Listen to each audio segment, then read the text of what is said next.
So, what does all of this mean? What are the results? What are the results of general relativity? Okay, here we go. Number one, first result.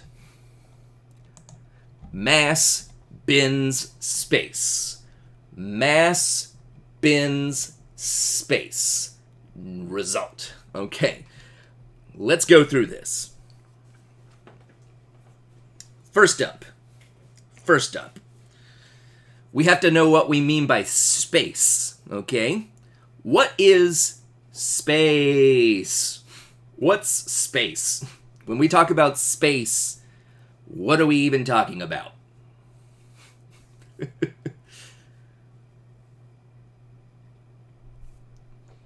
Space is just the empty nothingness between all of the objects out there.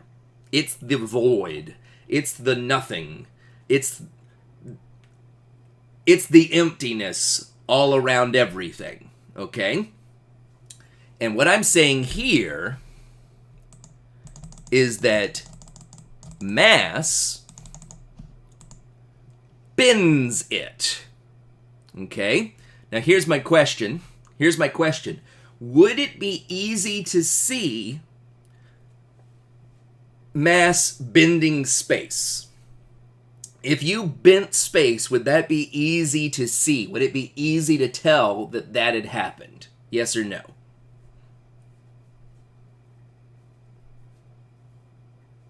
Think about what space looks like.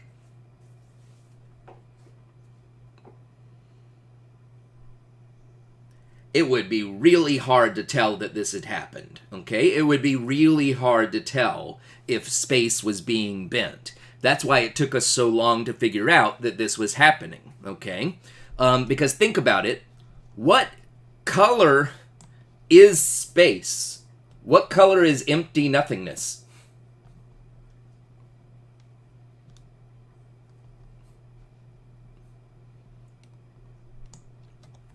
What color is the nothing?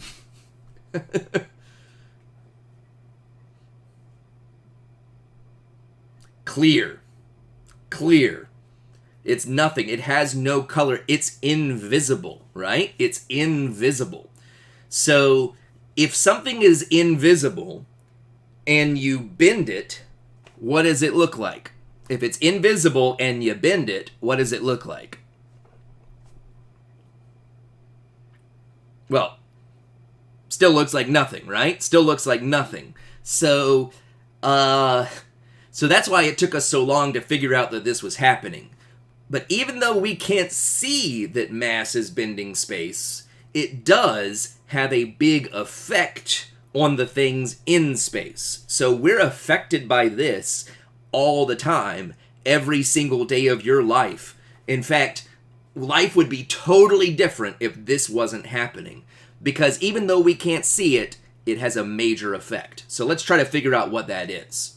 Now, we'll walk our way up to it, okay? So first up, we need to know which direction does mass bend space. So for example, if you have a rock right here, it's going to bend the universe. It's going to bend space. But which direction is it going to bend it? Well, before we understand that, we have to know how many directions are there in the universe. So I'll ask you guys that. How many directions are there in the universe? In our universe, how many directions are there?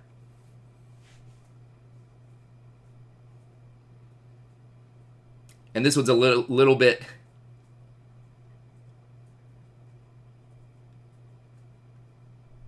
How many directions can you go?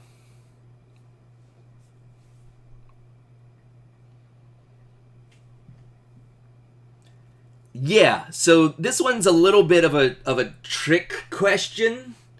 Because yeah, it seems like there's infinite directions, right? It seems like you can go that way and that way and that way and that way and that way and that way and that way and that way and that way and that way. So there's just infinite different directions you can go.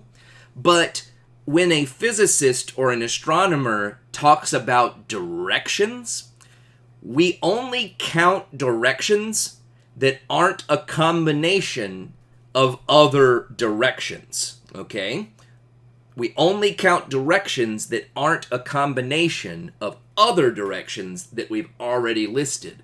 Let me explain what I mean by that. So let me give you one direction, okay? Right now, that's one direction. That's one direction. Not like the band, but you know what I mean, right? One direction. Left and right is considered to be one direction. Left is just negative right, okay? So that's one direction. But if I just stick to this one direction, I'm not going to get everywhere in the entire universe. So what's another direction I could add to get to a lot more places? Well, here we go. Up and down. Up and down, sorry. Up and down. That's another direction. That's another direction. Okay? So left and right, that's one direction. Up and down, that's a second direction. Okay? Now, if I wanted to go diagonally like that, that's not considered another direction because I can do that by just going right and up. Diagonally right and up is a combination of right and up. Okay? But, here we go. Here's my next question for you guys. Would I be able to get to everywhere in the entire universe by just going left and right and up and down? Would I be able to get everywhere in the universe by just going left and right and up and down?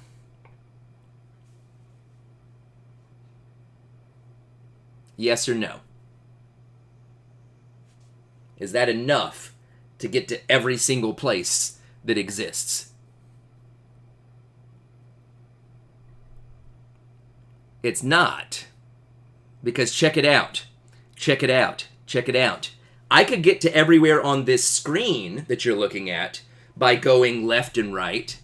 Yeah, you got the idea. I can get to everywhere on this screen by going left and right and up and down, but I'm stuck on this screen. What about, someone had said, what about behind me? I wouldn't be able to get behind me or in front of me. So I need to add another direction. Back and forth. Back and forth. So left and right, up and down, and forward and backward. If I do that, I can get to anywhere in my room. If I go some forward and backward, some up and down, some left and right. And it turns out I don't need any more directions to get anywhere in the universe. Any direction you're thinking about is some combination of left and right, up and down, and back and forth, right? So, with that in mind, let me ask this question again. How many directions are in our universe? How many directions are there in our universe? Remember, left and right is one. Up and down is one. So how many do we have? 3. Our universe has 3 space dimensions, 3 spatial directions. And you I kind of slipped there and jumped the gun. There's another word for direction, and that word is dimension. Like if you go see a movie where things stick out of the screen, what do we call that kind of movie? What do we call the kind of movie where things stick out of the screen? What's that? That's called 3D, right? That's called 3D or 3-dimensional. The word dimension just means direction. So 3D is 3-directional. Okay? Yeah. And so essentially that's considered 3D because the movie can go left and right, up and down, but it can also come out, right? So our universe is 3D for space, okay? Space is 3D, okay? Now, here's the question. When mass bends space, which one of those directions does mass bend space in? Which one of those directions does mass bend space in? Let's see if we can get this. This one is a trick question. This one is a trick question. So, I like how you guys are thinking, but it turns out that space is being bent in none of these. Space is being bent in another direction. Another direction that's not one of the three directions of our universe. Can you imagine any direction that's not a combination of these? I'll go ahead and answer that one for you. No, you can't. You can't, because you are a part of this universe. You are used to thinking in 3D. But mathematically, there can be other directions that are not a combination of the ones we can experience. And it's in one of those directions that mass is bending space. Okay? Don't worry about trying to picture that, because you literally can't. Okay? You literally cannot imagine the direction that things are being bent here.